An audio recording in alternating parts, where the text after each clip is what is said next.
change on my mental.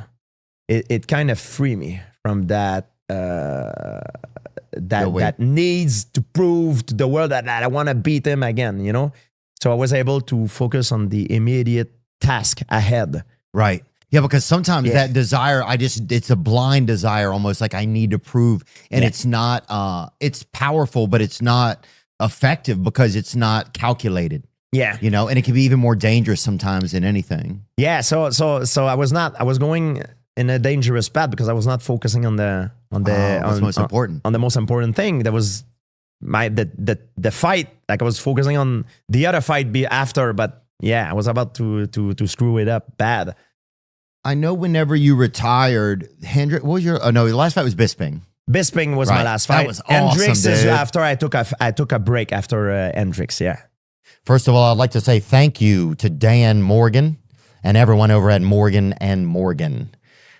We had an issue with Kai the hitchhiker, and he filed a lawsuit against us, and he made quite a hullabaloo. But Morgan & Morgan stuck with it until finally our case was dismissed. Morgan & Morgan is America's largest injury law firm. They have over 100 offices nationwide and more than 800 lawyers with over $15 billion, covering over 300,000 clients. Morgan & Morgan has a proven track record of fighting to get you full and fair compensation. Submitting an injury claim with Morgan & Morgan is so easy. If you've ever been injured, you can check out Morgan & Morgan. Their fee is free unless they win.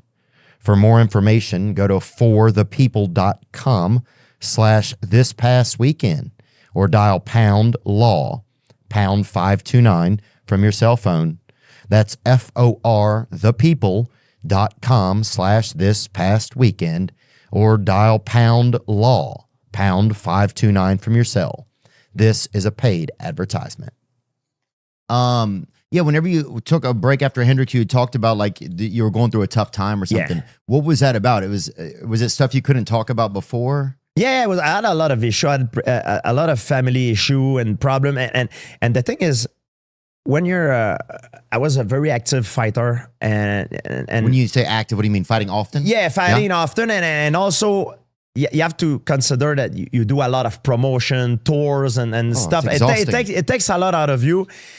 And also the stress on always, you always have someone that is threatening you. Because when you're the contender, you don't have as much stress because you have one target. You want to be champion. Yeah. You want to go there. That's the benchmark, you know? That's the best, isn't it? Yes.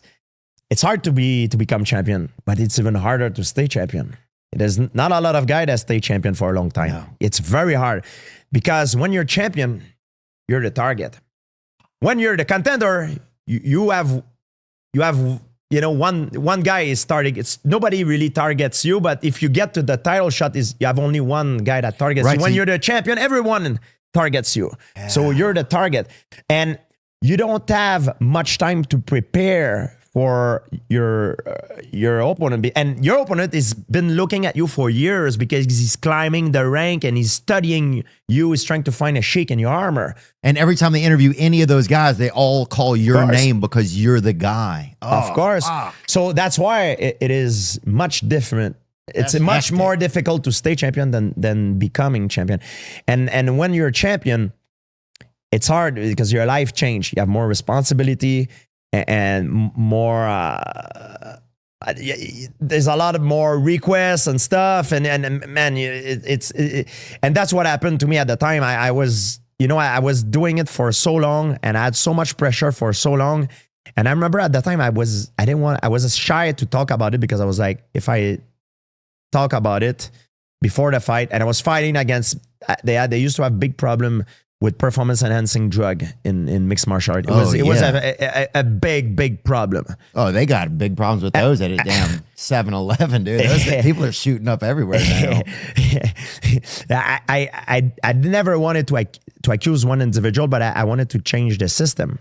And the UFC at the time didn't really add my back. They didn't really help me on that. And I was fighting against that behind closed door, and it was because you were saying some of these guys could be using. We have to test stronger. Oh, 100%. That's why I did the test when I fought Hendricks. When I fought also BJ Penn, we did the test, because I wanted to implement this. Right. It's crazy because you play basketball, you play soccer, play football, but you don't play fighting. You can lose your brain cells point. out there. It's different.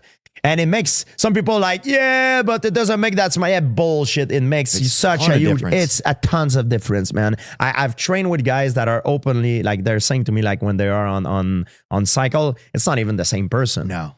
Yeah, guys, like it changes you not only stamina, strength, recovery, but also your brain, your reaction time. Yeah. You're more creative. There's things that you would do when you're on it that you would not maybe do when you're not. You know, so.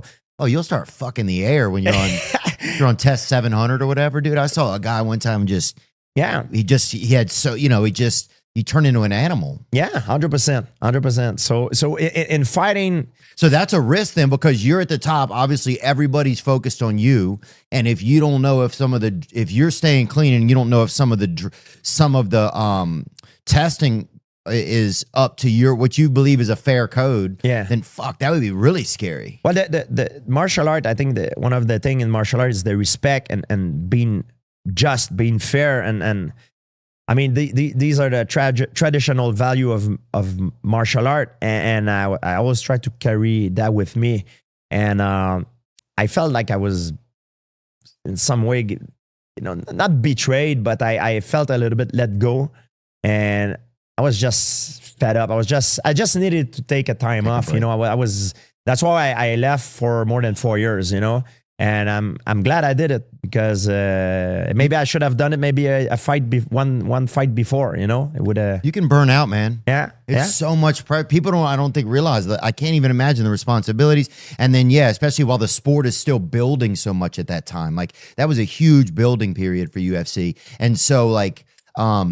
To have like interview requests. I want you to be here, and you want to do all the things you can do, you know, because you feel like you're physically capable.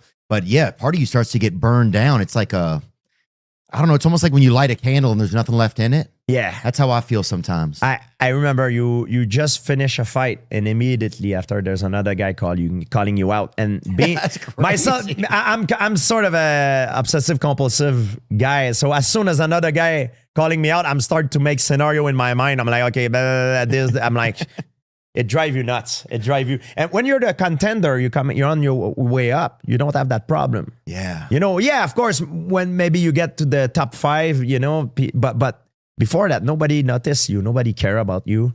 You care about them, but they don't care about you. It's so funny. So when you're on top, now you're the target. Everybody talks shit about you. They disrespect you. And if you want it or not, it touches you. Yeah. You know, because you say, oh, you don't bother watching these things, but you know, it touches you.